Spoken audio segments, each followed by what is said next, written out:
आज डायरेक्ट नवीन गाडीनंच धोका देऊन टाकला. तर नमस्कार मित्रांनो, कशा आहात तुम्ही? स्वागत आहे तुमचं पुन्हा एकदा एका नवीन मिनी व्लॉगमध्ये. तर आज सकाळचं आयफोनला उलटं लटकून लय वाईट वाटलं. त्यानंतर काय पवन म्हणे की आपल्याला वावरात जायचं म्हणे, चाल म्हणे माझ्यासोबत. त्याला म्हणलं चाल बाबा ठीक आहे. वावरात जाता वेळेस डायरेक्ट नवीन गाडीनं आम्हाला देऊन टाकला धोका. तेवढंच बरं झालं की पंप जवळच होता. पंपावर डायरेक्ट गेलो आणि डायरेक्ट 110 कचकंदीचे पेट्रोल टाकून पैसे देऊन डायरेक्ट थेट वावरात आलो. वावरात आल्यावर ट्रॅक्टर असं पळत होतं 735 मोकारमध्ये. त्यानंतर घरून फोन आला तर म्हणे घरी म्हणे डायरेक्ट दळण घेऊन जाय म्हणे दळा.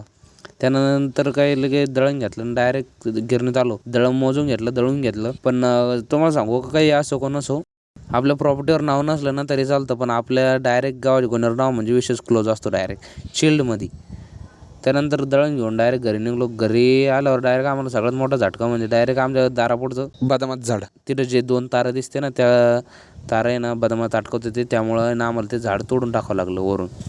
त्यानंतर दुसरा झटका म्हणजे आपली आत्या आपल्याला सोडून जात होती. बाहेर कुठं नाही हो, ती तिच्या घरी जात होती. तिला म्हणलं ठीक आहे बाबा, आरामात जाय, टाटा बाय बाय.